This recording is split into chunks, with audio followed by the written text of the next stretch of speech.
السلام عليكم ورحمة الله وبركاته. أهلا بيكم معايا في فيديو جديد ومعلومة جديدة. النهاردة هنتكلم على موضوع الأنيميا.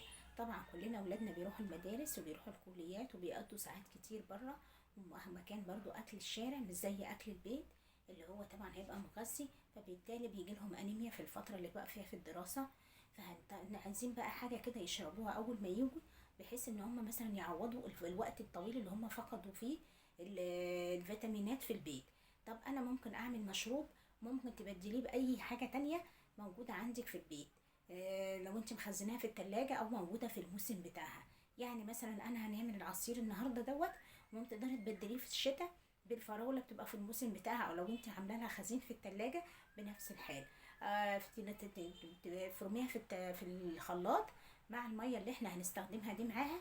دي هتضيع لهم الانيميا طبعا في خلال 15 يوم. بس الفترة اللي بناخد فيها الحديد، يا اما ناخد فترة طويلة ما بين الكالسيوم وما بين الحديد، او ان احنا من مدة مثلا 10 ايام ندي حديد بس.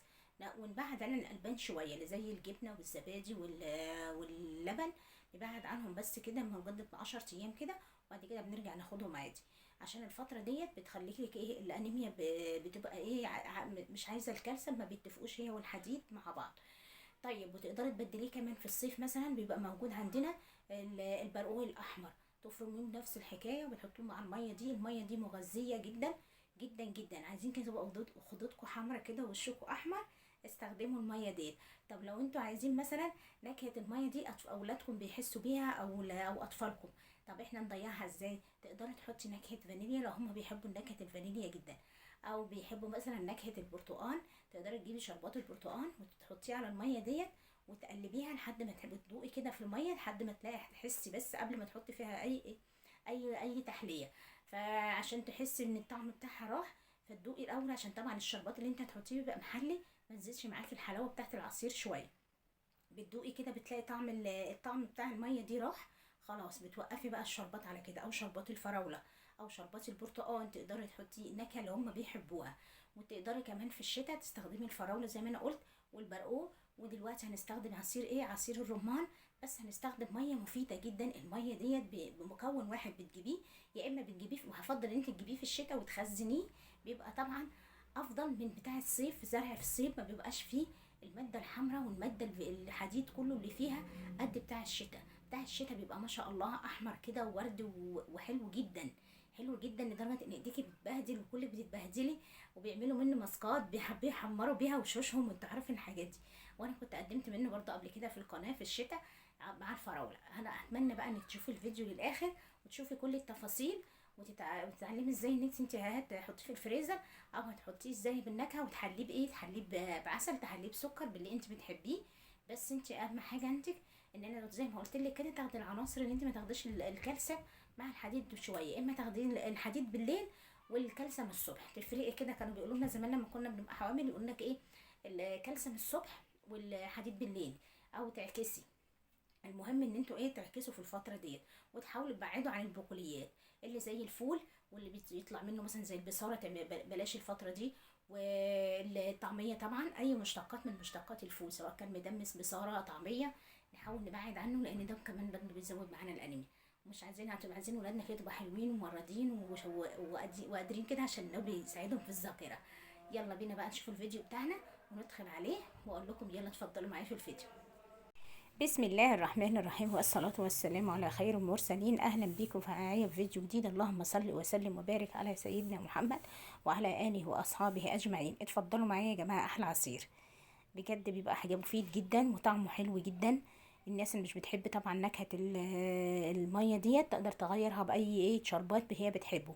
المهم أول حاجة كده معايا، أنا جبته أهو، طبعا انتوا كده عرفتوه. ده لازم اهم حاجه ده عندكم في العصير بتاعكم، بيبقى حلو جدا جدا جدا ومفيد جدا للجسم، وخصوصا طبعا السيدات. اهم حاجه انك تستخدميه صح، وان انت تجيبيه في الفتره اللي بيبقى فيها حلو جدا في الشتاء، وتخزنيه عندك في الفريزر. وده الرمان بتاعنا بقى بتفصصيه. خلي بالكم الرمان الابيض ده بيشرب من الميه دي، بيتقلب احمر ويبقى شكله جميل، ومفيش واحده كده بيضه، يبقى كلهم لون واحد. ندخل بقى على الفيديو بتاعنا.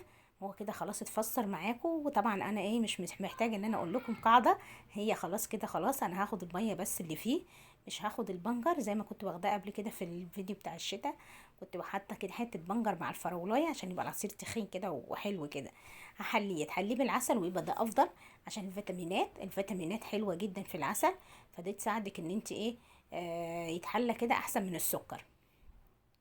هحليه بالمنظر دوت. بعد ما اخدت الميه دي بيتها في التلاجة من بالليل، بعد ما بردت كده تحطيها في التلاجة عشان تجيبي كل اللي في فوائد البنجر، كل الميه المفيده اللي جواه هتاخديها منه، واللون الاحمر لما تسيبيه بايت كده في التلاجة. بس ببقى افضل ان انت تسلقيه الاول، لان انت لو ما سلقتش ما مش هيعمل رغوه مع العصير لو قعد في التلاجة. واهم حاجه طبعا لما تكوني عطله العصير ده تحطيه في بايركس، حاجه ازاز، يا تحطيه في حاجه ستانلس. بلاش الالومنيوم، لان الالومنيوم بيتفاعل مع اي طبعا الرمان، لان الرمان طبعا فيه مزازه زي الاملاح كده، ممكن تاكل لك الحله او الطبق اللي السلطانيه اللي تحط فيه. وتحطي طبعا مع مين الستانلس طبعا ما بيجربوش حاجه ولا الفيروس. وبلاش البلاستيك، عشان طبعا الميه ديت هتخلي العلبه بقى تبقى حمراء ما شاء الله، يعني اي علبه تحطوا فيها. يلا بقى اشوفكم بقى في باقي الفيديو كده اهوت بتتفرجوا عليه. انا كده طبعا خلاص على اواخر الفيديو، مش مستاهله يعني حاجه كده، بس انا زي ما قلت لكم حلوه بالعسل، لو موجود مش متوفر خلاص حلوه بالسكر. واطفالكم طبعا لو مش بتحبوا ميه البنجر دي بتحسوا بطعمها، زي ما قلت لكم نكهوها بالنكهات اللي هم بيحبوها بيها. انا بصوا ما بخزنه عندي في الفريزر، بجيبه بالشكل دوت، بتجيبيه وتغسليه حلو وتروحي حاطاه في الفريزر زي ما هو كده في اكياس، واروح مخرجاه كده، مجرد ان انا بشيل الراس منه، حتى القشره بتاعته مش بتحتاج ان انت تقشريه، هو بقطعها كده كام قطعه وبحطها في الميه على طول واسلقها. بتستخدميه على سلطه، بتستخدميه على اي حاجه بتحبيها، تحط لها لون احمر. وتقدروا تعملوه بالبدائل اللي قلت لكم عليها في اول الفيديو. ويا رب الفيديو يكون النهارده يكون عجبكم، واقدر اوصل لكم المجموعه الحلوه. بجد انا استغصت فتره حلوه كده، هو خدته فتره حلوه، يعني كان عندي الانيميا وما شاء الله عليه ضيعها يعني الحمد لله. وان شاء الله انتوا كمان كده زي لاولادكم، واشوفكم في فيديو جديد ان شاء الله.